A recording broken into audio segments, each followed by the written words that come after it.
Shalom, perkenalkan nama saya Meilana dan ini suami saya Jarot.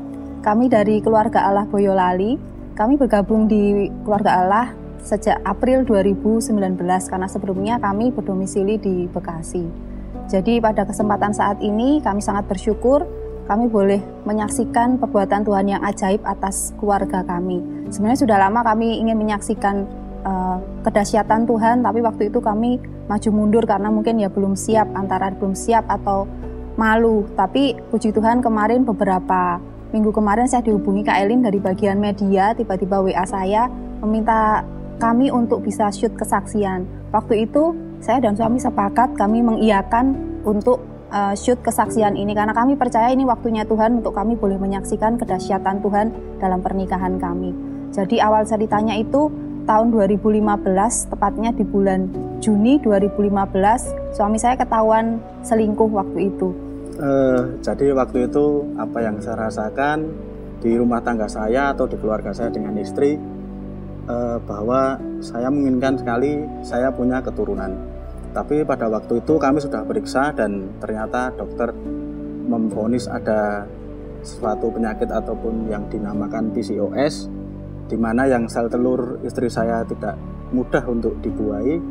Saya merasa hidup saya ini hambar. Saya merasa keluarga saya ini kurang gimana gitu. Tapi itu tidak saya sampaikan langsung kepada istri saya. Yaitu salah saya, ya saya pendam sendiri sehingga saya menjadi kepahitan.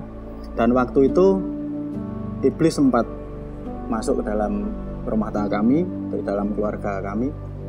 Saya ada wanita lain atau pihak ketiga.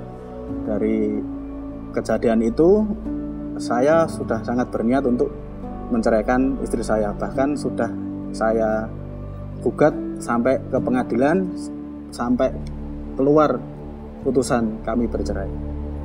Ya, jadi waktu itu ketika saya mengetahui bahwa suami saya berselingkuh dan bahkan pergi meninggalkan rumah, waktu itu ya secara manusiawi saya sangat-sangat waktu itu sangat shock banget gitu loh. Tapi di tengah kekalutan dan kebingungan saya waktu itu, jadi antara cerai atau bertahan, waktu itu saya sedang bergumul, adik ipar saya tiba-tiba ngomong ke saya, baca Alkitab, pasti ketemu jawabannya di situ. Dan puji Tuhan, saya dipertemukan dengan satu ayat di firman Tuhan yang saat itu begitu saya rasakan itu hidup sekali waktu dalam pergumulan saya itu. Jadi ayat firman itu di Yehezkiel 37 ayat 3-4. Itu nanti mungkin saudara-saudara bisa baca sendiri di Alkitab karena itu lumayan panjang. Jadi itu bercerita tentang tulang-tulang kering yang waktu itu dipulihkan Tuhan menjadi sebuah banyak tentara-tentara Allah yang luar biasa. Jadi ayat firman itu saya perkatakan setiap kali saya berdoa, setiap kali saya saat teduh saya terus perkatakan itu.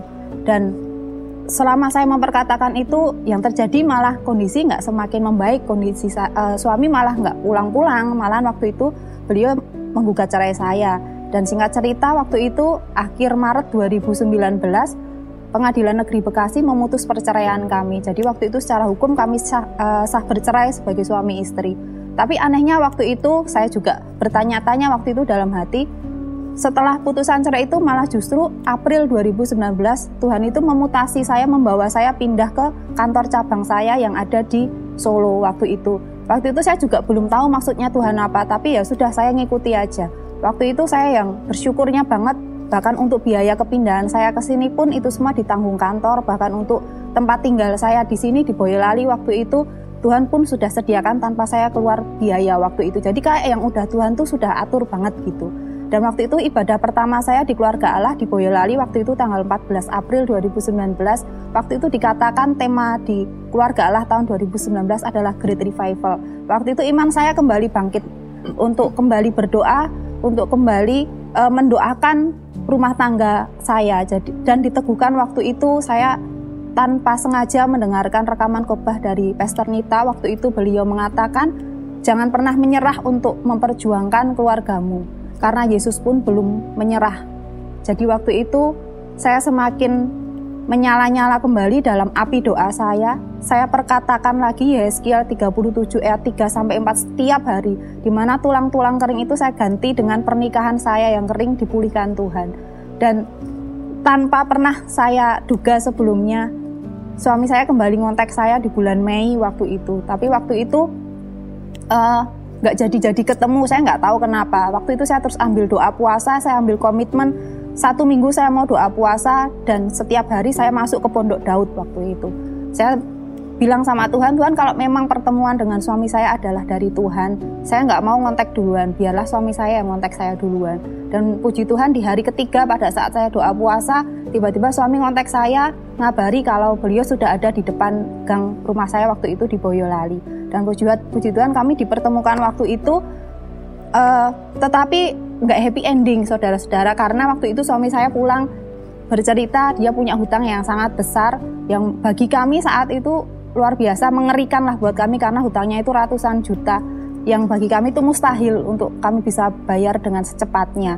Dan nggak kebetulan waktu itu ada ibadah perayaan HUT di KA Boyolali, dan waktu itu dihadiri oleh Pastor Obaja, dan ada altar call. Waktu itu kami pun maju ikut diurapi oleh beliau, dan bahkan setelah ibadah pun kami menemui beliau untuk kami minta didoakan. Waktu itu kalimat yang disampaikan oleh Pastor Obaja kepada kami yang masih kami ingat sampai sekarang, beliau berkata, hutang ini yang membawa kamu pulang. Waktu itu, terus setelah itu kami didoakan.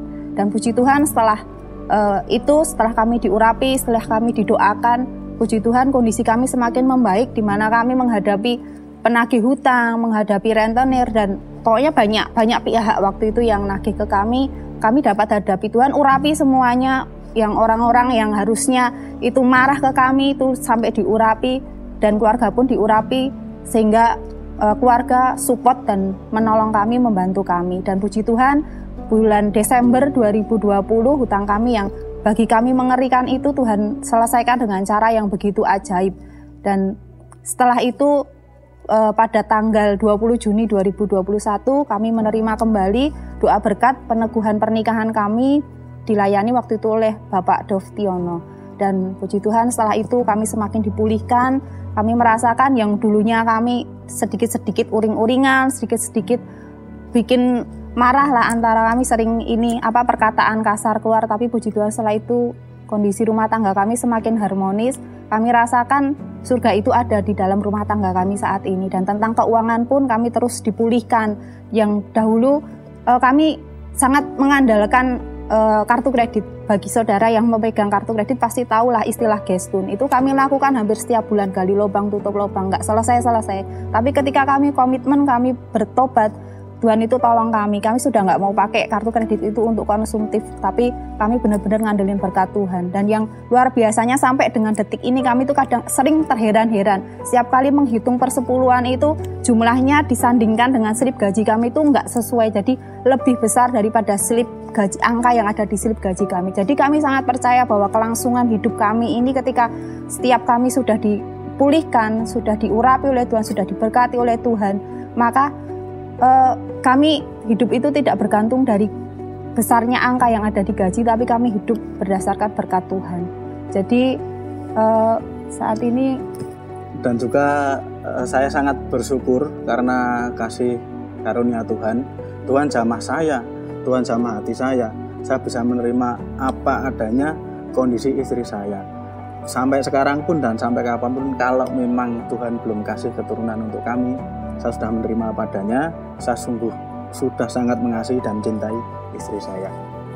Ya, karena itu saudara-saudara, saya mengajak saudara-saudara semua untuk terus berdoa dan baca Alkitab setiap hari. Seperti Pastor Nita katakan, sedia payung sebelum hujan. Jadi jangan tunggu ada masalah baru berdoa. Yang kedua, usahakanlah kerukunan dengan banyak orang, terutama bagi suami istri, karena dalam kerukunan itu ada berkat Tuhan dicurahkan.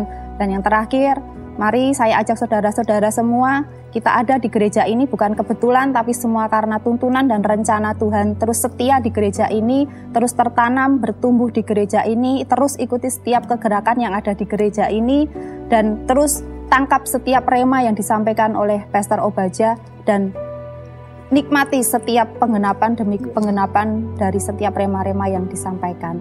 Demikian kesaksian dari kami. Tuhan Yesus memberkati.